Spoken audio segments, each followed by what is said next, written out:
I underestimated how much promotion you need, like how hard and how often you need to tell people that your product exists. Yes, word of mouth kicked in at some point, but took a fucking while to get word of mouth to kick in, you know? So we had just had to promote hard.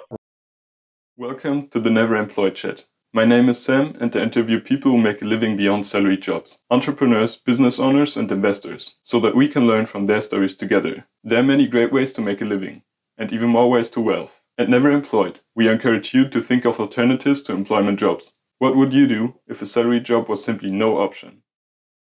Would you say that creating for creators is the new Ponzi scheme of the 21st century? Because I see so many people creating stuff on the internet and telling other people, hey, you can create stuff and then you can sell it to people, and then people start to create and sell to create and stuff like that.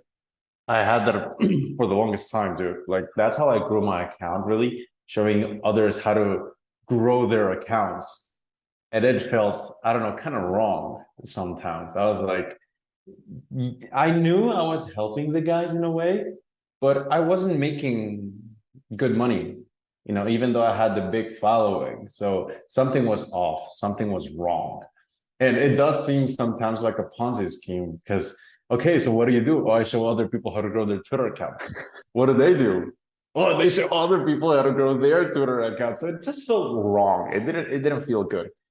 But then I kind of had this really embarrassing kind of phase where I had the big following and I met a lot of people with small followings just making bank, making cash, like good money.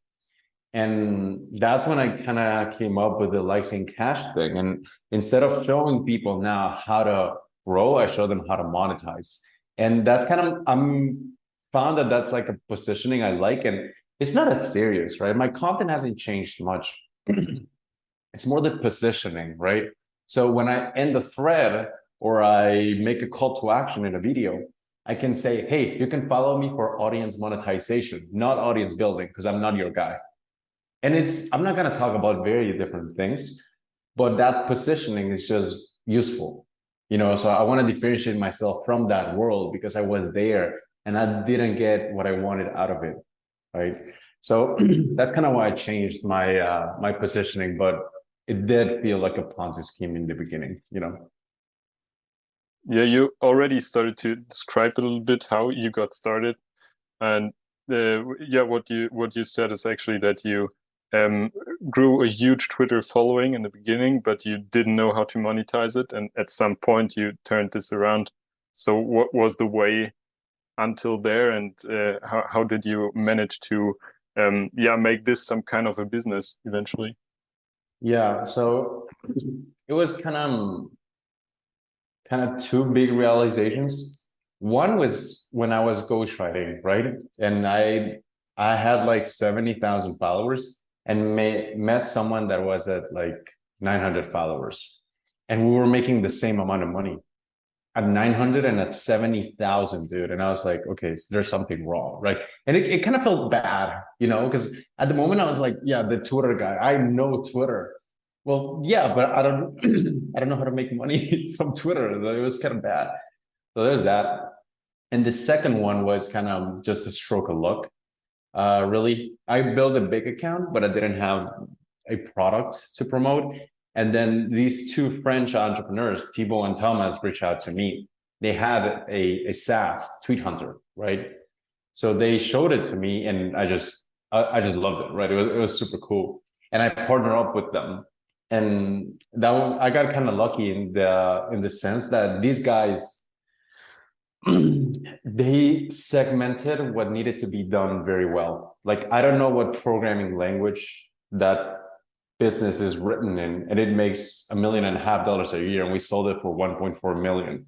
And I don't know how it's like which programming language is written in. I have no idea.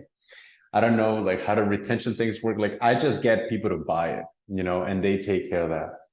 But the big kind of moment was when I just met people with smaller followings making more than me, and I didn't like it. So then, how did you eventually learn to monetize, and which steps did you need to take in order to eventually make money? or was the collaboration with Thibaut and what's the name of the other guy? Thomas. Yeah. So was that the collaboration? Was that the step for you to monetize your audience eventually? Yeah, the big one. I'll speak about businesses because, and maybe this is going to be more helpful to your audience. When it comes to SaaS and software, I'm very incompetent. I don't understand that world, right? Like these two are very good at it. I'm not. However, when it comes to client businesses, I did build my client businesses, and that's what I teach. But the main thing was there's like this common misconception on audience building world. If you just build the audience and then you launch a product, whereas it be a PDF, a community, I don't know, just an info product, it's going to make you money, right? That's kind of that's kind of the general thought. But that plan has a few flaws, as in it's not just the audience that matters, it's how you build the audience that matters. So how do people do it? They optimize for the wrong end of the bridge. They optimize for just growth. And they end up writing content on 10 Google Chrome extensions that'll 10x your life, or 10 quotes by Elon Musk that you need to know before you die. Things like that. And what that does is it makes them look good, but it doesn't make you look good. Because then the point of social media and building an audience is to prove your competence, that you're good at something, that you can solve a problem, right? Those threads do not prove that. They may feel good because you get a lot of engagement, you get a lot of likes, right? But in the end, when you realize what is it that I actually care about, which is making money from the audience, this didn't further that cause. So it makes no sense, right? So that was a big one for me. I stopped posting platitudes. I stopped posting things I haven't done or things that other people have done, and focused on smaller results, but that I did and that I had proof in. And that's a big one that I tell people. And I always say, man, like your engagement is going to suck. It's going to be horrible. And probably not many people are going to listen, but that's fine because what you care about is money, right? You don't care about likes, it's likes and cash. So that was one of the biggest shifts I made, making content that I have already done. And the second thing I really optimize for is outbound.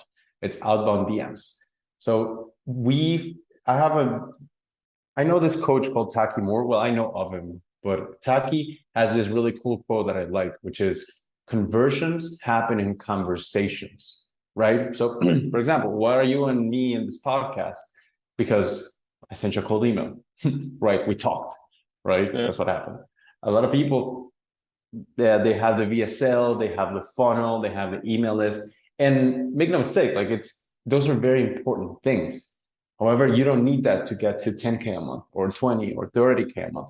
What you really need is just to get better at talking to people and talking to more people, right? Sending outbound. So as you grow the audience, as you grow the following, what'll happen is you'll get followers, you get likes, you get comments, you get retweets, and you get people engaging with you.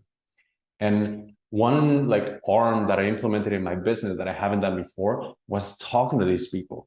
Hey, thanks for engaging. What do you think that was interesting about that? Hey, I saw you do this. How are you promoting it? Hey, like you start conversations with these people, and because they already know you, they trust you a little bit, they're more open, right? And like, let's say you want to quit your job, right? And you craft this expensive offer. It's maybe 2K, it's maybe 2.5K.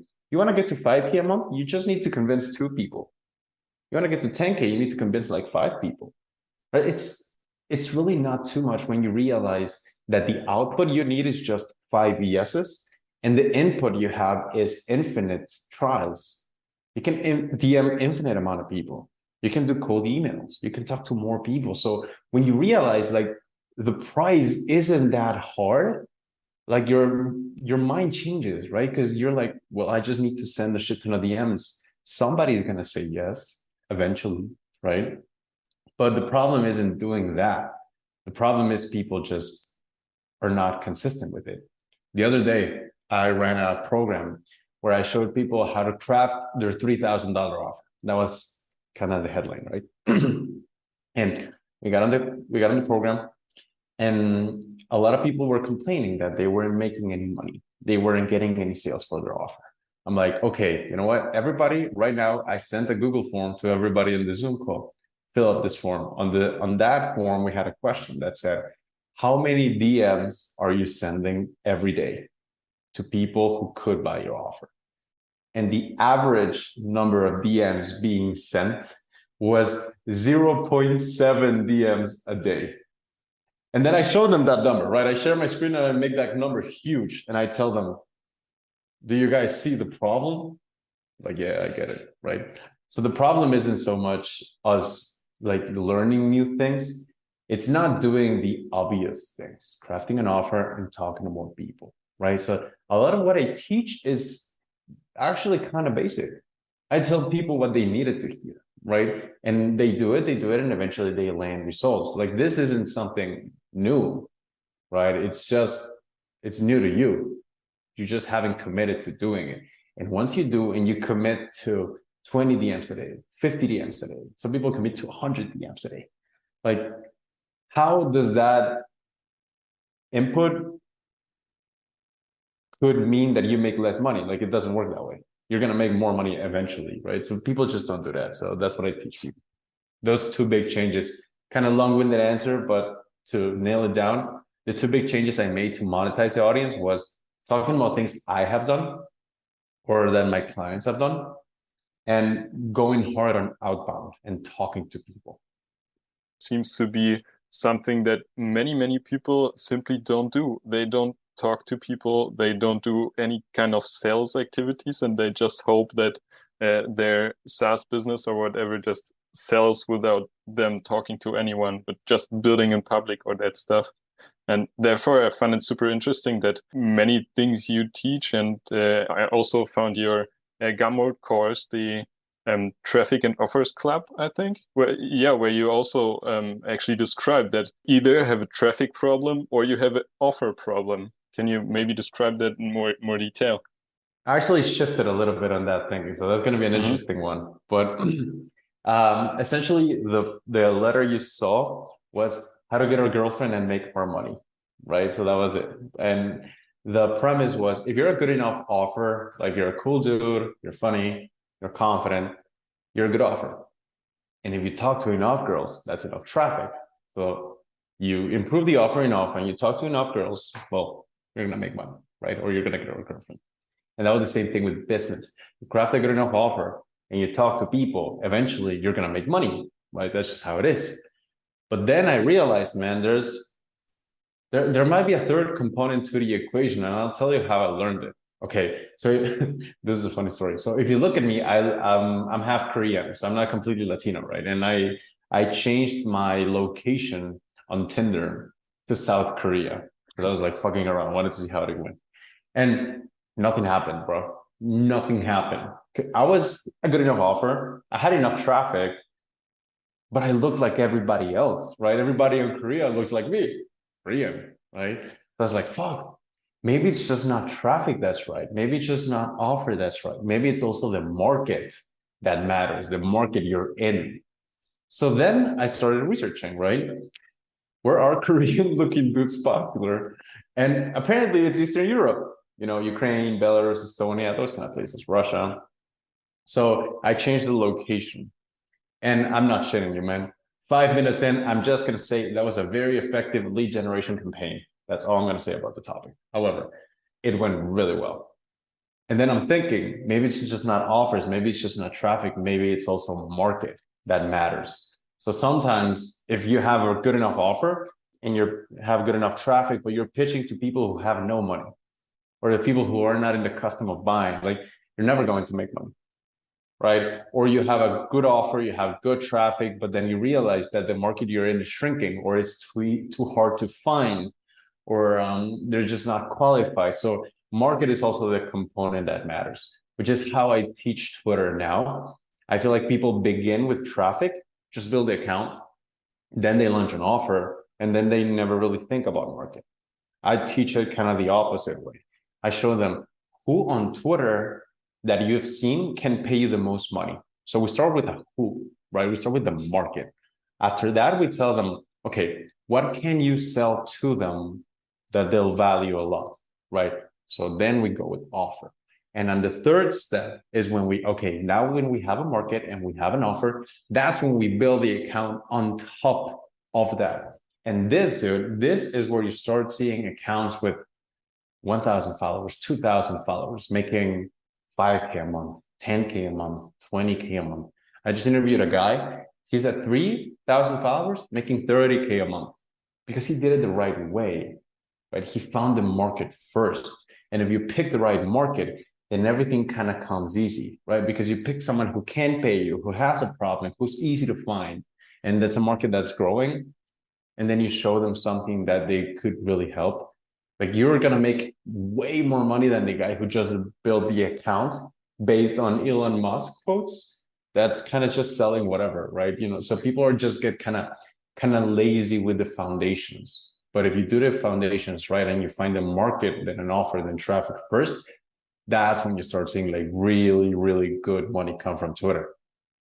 What does it take to find this market which also works for you?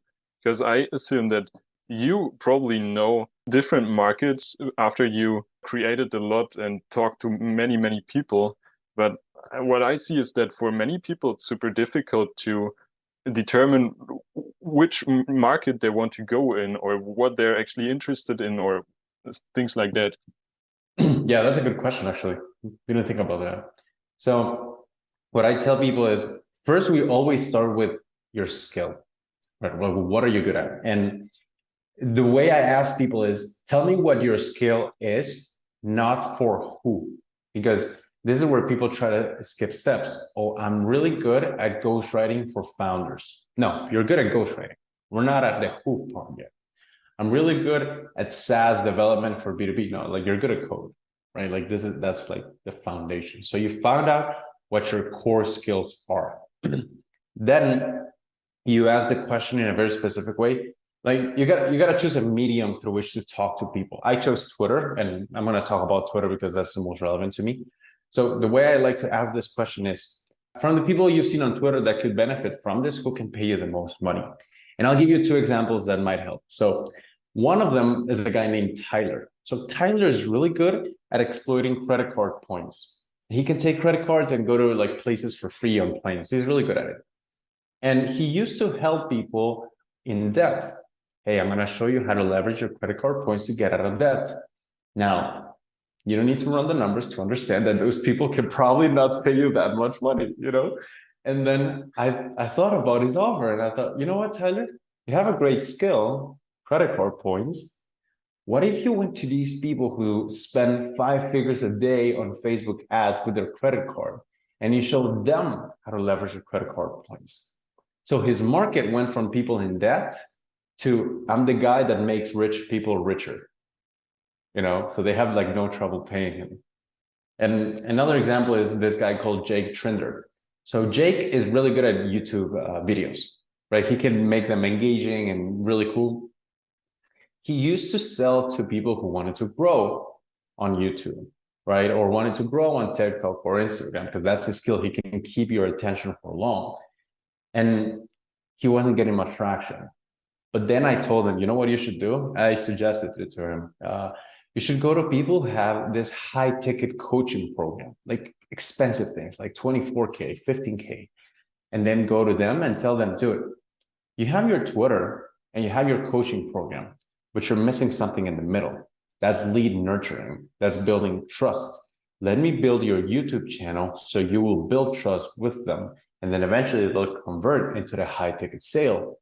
So just like that, Jake went from I'll help you grow on YouTube to, dude, I can get you $15,000 per sale and I only charge you $3 a month.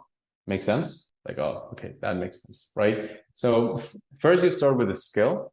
And second, you ask yourself, from the people that you've seen on your social media or your Medium or whatever, from the people you've seen in that channel who could benefit from that skill, who can pay you the most? Another example is ghostwriters. I used to ghostwrite for agency owners, and agency owners making like 5, 10K, and it was just hard. It was just hard because they put a lot of pressure on me and they didn't have that much money. But then I said, you know what? Fuck this. I'm just going to write for founders and CEOs, like high ticket guys. And that's when I went from my offer from $700 a month to $25,000 because these guys didn't care. They already had the money, right? So sometimes it's not about working harder, crafting a better offer, getting more traffic. Sometimes it's just about shifting where you are, right? You might feel like you're in South Korea and you're struggling because you're a South Korean looking dude. How about you just go to Eastern Europe? Same effort, same traffic, but you kill it because the market goes first. Everything comes after that. Shifting the market is actually what you also did on your journey and when you partnered with Tweet Hunter. How did this actually evolve, the partnership with Tweet Hunter? What was the state before and how did you benefit from each other? Yeah, so when it came to Tweet Hunter, it was really cool. They had a product and no audience. I had an audience, no product. So like makes sense, right? But if you want to talk about the market picking that we did and the positioning, here's kind of how we thought through it. So Tweet Hunter has, I mean, it's not new. You know, scheduling tweets isn't exactly revolutionary. You know, actually, in my country, Guatemala, there was this kind of prize. It was called the Disrupt Fest, and on the Disrupt Fest, you had all these disruptive startups, dude, like solar, biotech. It was like crypto and Web3, and everybody had these cool pitches, and I got invited, so I go. And everybody made these awesome pitches about how they were going to change the world. And then they asked me, okay, JK, so what does your product do? And I'm like, I mean, it schedules tweets. What do you want me to tell you? You know, it's not new, right? So we had to figure out a way to differentiate ourselves. And that was kind of, that was interesting because if you see the market of schedulers, it's a lot of what I call weak speak. Weak speak is when you're not direct about your intentions. So for me, when I see someone say, maybe in social media, I'm just here to provide value. I'm just here to make friends and meet interesting people. Like, no, you're here to make money. Let's just be honest about it, right? So for me, that's weak speak. And I saw a lot of other schedulers with weak speak. Grow your presence, help more people, right? I don't know, change the world, stuff like that. And I've always been very direct, and I appreciate when marketing and people who sell to me are direct. So right off the bat, we went from we're not going to be the scheduler who helps you grow. We're not going to be the scheduler that helps you make an impact, whatever that means. We're going to be the scheduler that makes you money. And you're going to have 7 days free. If you don't make more money in those 7 days, cancel the subscription. The product was the same. Like we didn't really change much about the product. It schedules tweets. Like it's not revolutionary, but the positioning was different. We went from people who were more direct, people who just wanted to monetize it and wanted to just get the cash, right? So that in that sense, we kind of shifted the market from more, I feel like, beginners to more like people who are focused on promoting their business. So it was more B2B kind of thing. So that's kind of how we shifted it, man. And it was fun. It was fun because then if you do the positioning right, you can kind of like get away with a bunch of things. So for example, you log on another scheduler and you can just schedule tweets right off the bat. On Tweet Hunter, we don't let you do anything until you've read the monetization and the growth guide. You need to learn how to make money before you even do anything. And we're hard on that. And I feel like people appreciated that. You know, they appreciated the honesty. And I'm not saying that's why Tweet Hunter was successful, but I feel like that didn't hurt. Monetizing is one thing, but actually monetizing a product to over 1 million in annual recurring revenue is something different. I mean, that's probably the dream of many tech founders. What does it take to scale a business in such a way? So when it comes to this, I cannot mention Tweet Hunter's success without giving enough credit to Thomas and Thibaut. Like these dudes. So I always say on Tweet Hunter, Thomas and Thibaut, they handle customer service, product, retention, services, everything. And my job at Tweet Hunter is just making people click a button. Like that's all I did, right? So I can speak as of how the acquisition side worked, retention, upselling, new products, new features, that's all them. And they did a really good job of making me focus on what I'm good at, and they focus on what they're good at. However, when it came to acquisition, I feel like when I asked Thibaut, what do you think the program was successful? And he said, I think that it was because we didn't make something people wanted. We made something people could actually use, right? So Thibaut is super fast at responding to customers like complaints. Like he's just there, dude. And he just kind of never sleeps. I never know what time zone Thibaut is in because he's always working, right? But he does a really good job at differentiating which ones are things that are nice to have and which ones are things that are useful. And from the beginning, we knew we're going to help people make money. Does this feature help them make money? No. So a big one is not making sometimes what people want. Sometimes you have to go against it, and making sometimes things that people just actually will use that are useful, you know? So that's one. And the other one is I underestimated how much promotion you need, like how hard and how often you need to tell people that your product exists. Yes, word of mouth kicked in at some point, but took a fucking while to get word of mouth to kick in, you know? So we just had to promote hard. And yeah, I did have an unfair advantage, right? Tens of thousands of followers on Twitter, hundreds of thousands of followers on Twitter. Yes, it's an unfair advantage, but I mean, you kind of have to use what you got, right? So for people who are kind of very product oriented, I recommend talking to people who have a big account, because then just promote it, right? For people who have a big account, I recommend partnering up with somebody who's good at operations, who's good at systems, which is what my new business is, how we built it, right? So I'm good at getting people in the door, and I got Ryan right now in the new business since we sold Tweet Hunter, and Ryan takes care of the fulfillment and upselling and retention. So that partnership really works well because we love what each other hates and we hate what each other loves. Talking about tech founders working with influencers, creators, something like that. That's something I saw people doing a lot in dropshipping the past 10 years or so. And recently I was wondering, why is it so popular on dropshipping that people just create a Shopify store and they go to a creator or an influencer and say, hey, here, let's make it 50-50 and we both get rich, basically. And why don't tech founders do that thing? Beats me, man. Honestly, Okay. I like that thing, like the product thing. And I think it was Hormozy who said this, because people don't really buy the brand, they buy the association to the influencer, right? Like when you drink Terramana tequila, it's like The Rock, right? It's if you get, what is it, Maverick? It's what, Logan Paul, I think, Logan or Jake Paul. And like people buy that association. What you're talking about on the brand thing is more D2C, right? D2C is a more emotional sale. It's to a customer. So there's that. I haven't done that at all. But I always wonder, why don't influencers do that on tech startups? I may get maybe in trouble on this, but a lot of the startup world could benefit from being more direct.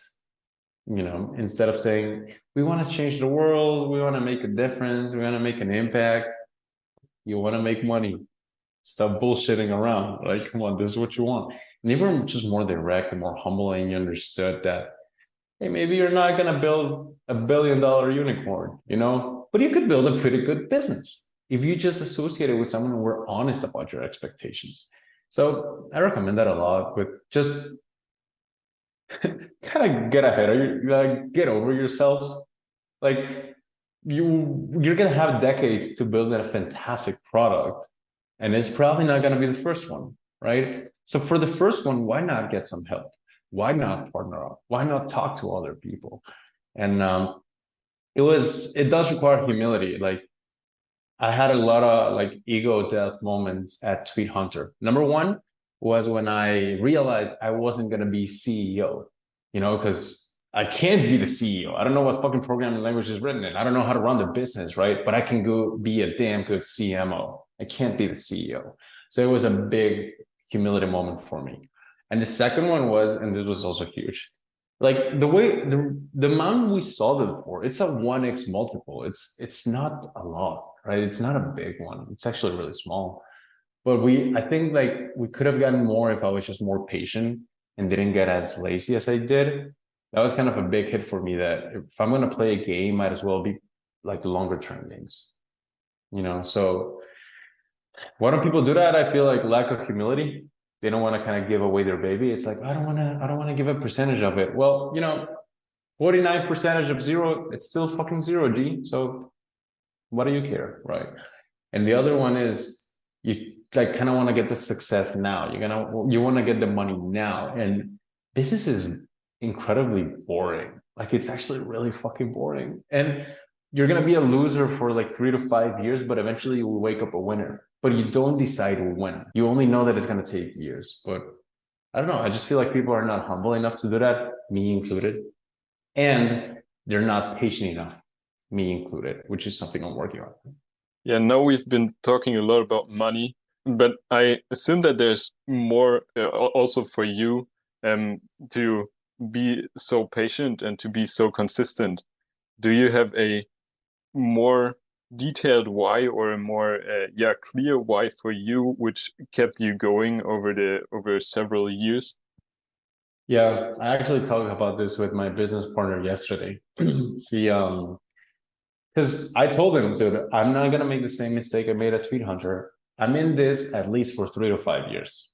Like I'm in this for a longer time, bro. And he said, okay, dude, like what are your goals? And I've always struggled with that question. I'm gonna be honest with you, man, because I feel like I just never had goals, and I just don't like having goals. I just like trying to beat my own high score. And I don't really have a why. I have a why not. Like, what do I go to the gym? Why not? Like, it feels good. It makes you healthy, right? It helps you. I don't want to fight today. Why would you fight? Why not? Makes you good at, martial arts. That's cool. Why do you start a business? Why not? Like, what else are you gonna do? Right? It's your baby. It's your thing. It's like you get so much from creation. So I never, and I'm not saying this is for everybody. I'm just saying this will work for me, but I never had a why. I always had a why not. You have all these things you want to accomplish. Why not try? Like, what's the alternative? Like, to me, the alternative of not working out, not fighting, not building businesses, it's kind of boring, right? So I guess my why is not being bored. I just really like what I'm doing. If you don't hit your goals, it doesn't matter because you never had goals in the first place. You commit to the action, and eventually you're going to get there.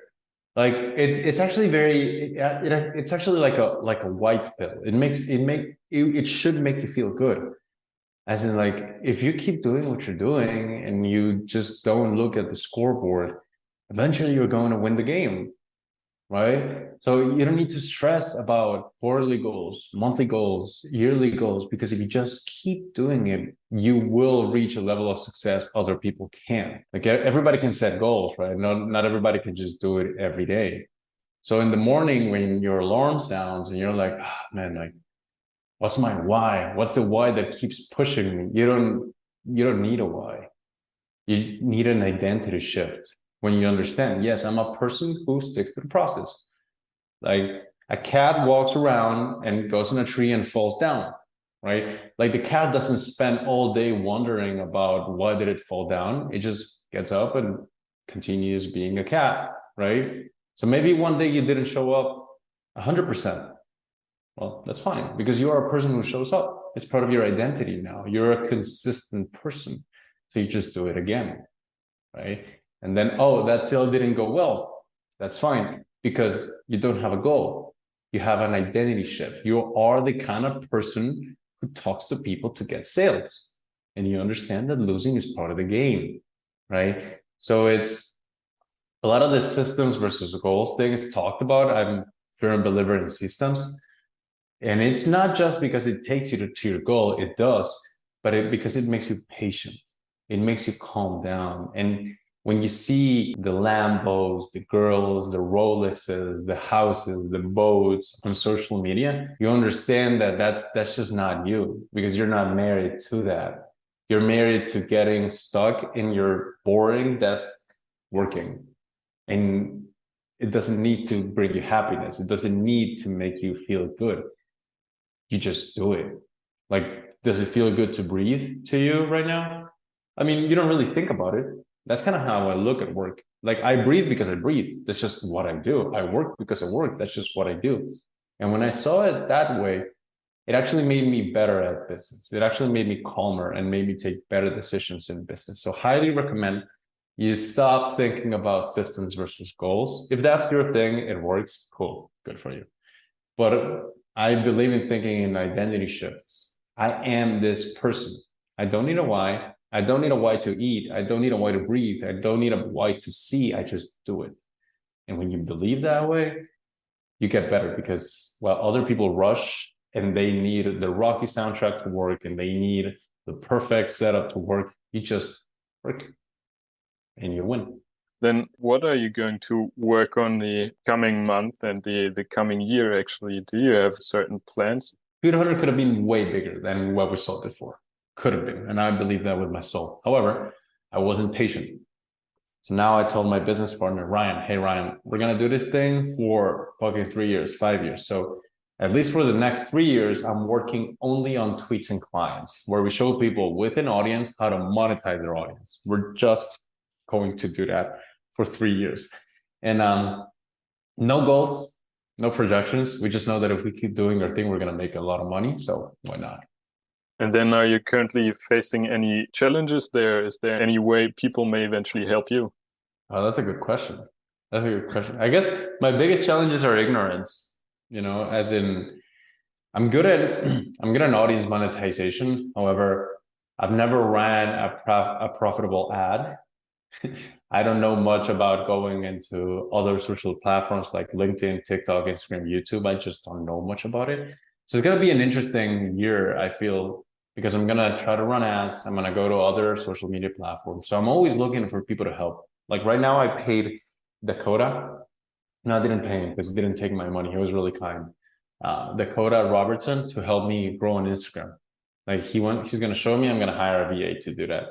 Then Tim Denning, he also helped me for free on how to grow my LinkedIn. He gave me some advice and I'll put that into practice.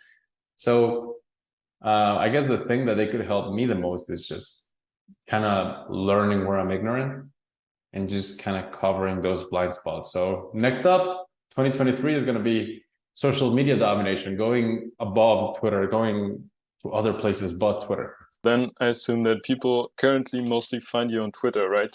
Only on Twitter. Yeah, but soon we'll be on other platforms. But for now, best place you can reach me is Twitter at @ONEJK Molina. And thank you for taking the time. Thank you for having me. Thank you for taking part in this Never Employed Chat. Subscribe to my YouTube channel for more interviews with business owners and investors, or simply listen to the audio version in your favorite podcast directory. Make sure to follow me on all your preferred social media platforms, so that you never miss life-changing business tips. You find me on every platform with the account name samhartmann.com. Start a business, become successful, and tell me about it. See you next time.